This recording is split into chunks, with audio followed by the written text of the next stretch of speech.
Hello friends, welcome to YouTube channel HealthQ, the place where our mission is to motivate you and help you to move on to the brighter side of the health. Recently we did a live interactive video with Dr. C.P. Ravi Kumar, who is a very leading senior pediatric neurologist and helps children with epilepsy.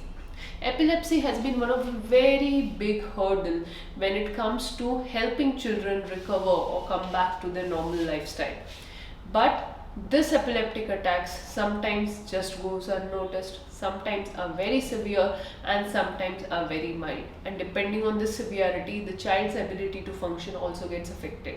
Now here were some key nuggets and wisdom that he shared during the live interaction, which I would like to highlight in this video, because many of you could not have watched this entire live interaction, so I don't want you guys to miss them out. So let's check it out. What has been your experience in terms of epilepsy? Like, what is one myth that you would like to share that is so common among most of the people that you would like to bust first place with this topic? Okay, so basically there are too many myths around the world. It's not just in India.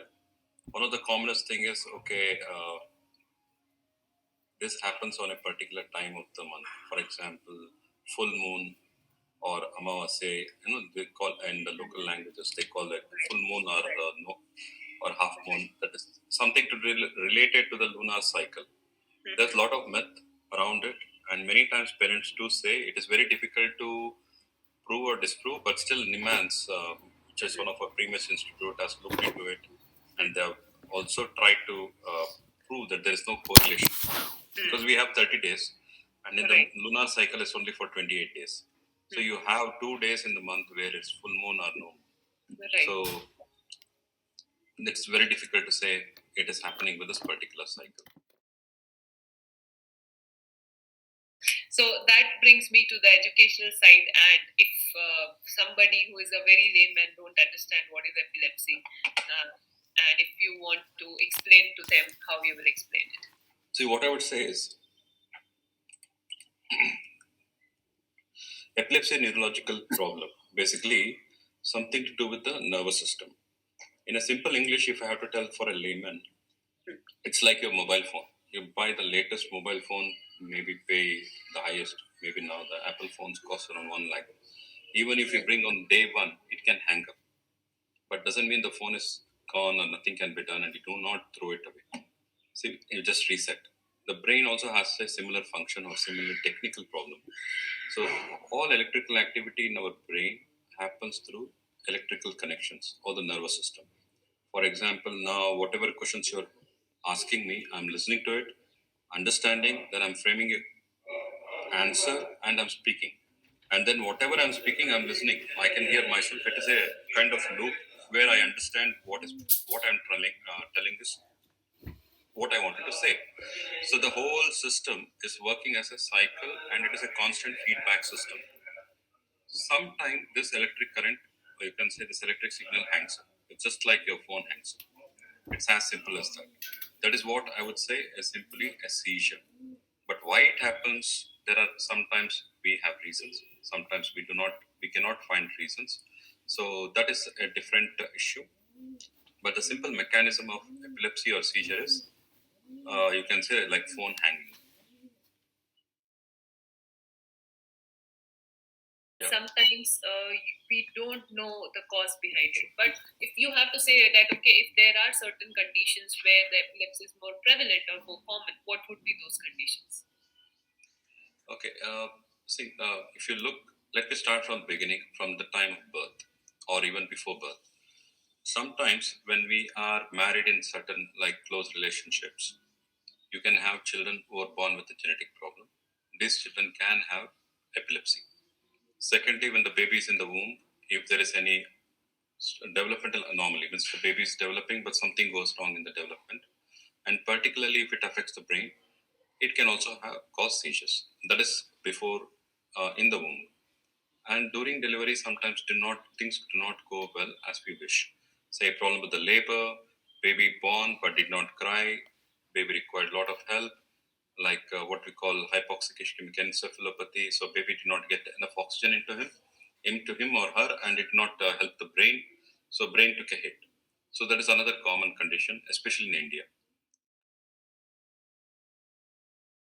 Palsy group of children. They Mhm. are like parents usually complain that they very often get seizure attacks. So, what is the correlation between seizure and cerebral palsy? Like, is it very strongly correlated, or it's not the case? Not every child with cerebral palsy will have epilepsy. Cerebral palsy basically means there was a static insult to the brain, means brain had an insult at some point of time. Why it happened, there are many reasons, and some of them invariably have seizures. Not everyone.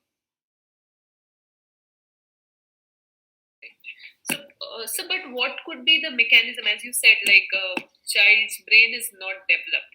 But what are the common triggers, or what is the root cause behind epilepsy very frequently happening in a child suffering from cerebral palsy? Okay. Yeah. So cerebral palsy, once again, we need to identify what is the cause of cerebral palsy. Say, for example, the child had injury at birth, hypoxic ischemic injury, preterm. I did not emphasize about babies who are born extreme preterm. They can have insult to the brain. And when they have insult to the brain, many times at the instant injury is causing swelling of the brain. Later, when the swelling heals, it gives rise to scar or gliosis. That What are the different types of epilepsy, and as a parent, how can we identify that this attack of that has come to the child is an epilepsy attack or not? Because sometimes a child is dystonic, or else he has cerebral ataxia, so they have this jerky movements always present, so they sometimes kind of misdiagnose and misinterpret it. So, epilepsy, there are many types. But a common man, whenever I sometimes say, look, I think your child had a seizure, they'll say, no, he did not have shaking, he did not have drooling, he did not have incontinence. This is a very common myth. I would not say myth, it is just because that is how it has been propagated. See, what happens if any media, like TV, movies, they want to show a person having seizure, they cannot show somebody having what we call absence seizures. Absence means the person is just staring. It can be a pause like this. What I did now. If I had a seizure, you would not even know. You would think I just paused for a second. So this is something called absence seizure. As the word says, absence. You're just absent for. Environmental triggers, or anything that can trigger an epileptic attack. It could be a stress or any other environmental factor. I think you said you already gave the answer. The stress is one of the important factors, especially in adults. In children or pediatric, when we say pediatric, usually less than 18 or less than 16, depending on how you want to categorize them.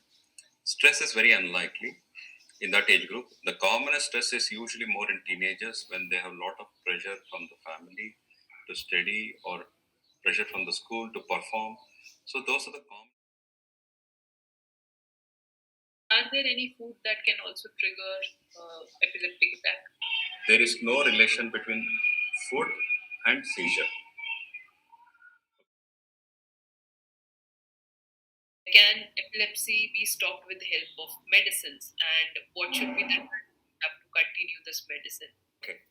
Unfortunately, whether you like it or not, at this moment, allopathy is the main line of treatment for epilepsy. We stop the medicines, will the activity come back? What they are saying is with the epileptic medicines, the activities also slow down. So, what are your thoughts on that? Okay, basically, the general rule, the international consensus is when a person is seizure free for 2 years, this I'm talking about the pediatric age group, then we can stop medications. Even stopping doesn't mean abruptly overnight. It's not like today you're giving medicine, tomorrow you stop it. It has to be weaned down. It has to be decreased slowly over a period of few weeks or months and then stop it. Risk of seizure recurrence is there. Once again, I cannot answer the question specifically, but what I can say is depends upon the underlying cause. So friends, these were some important piece of information that Dr. C.P. Ravikumar shared with us in the live interaction. I hope you found this information helpful. If yes, make sure to like this video, share this video with your friends and family members, and do not forget to subscribe to HealthQ channel. I'll see you in another video. Thank you.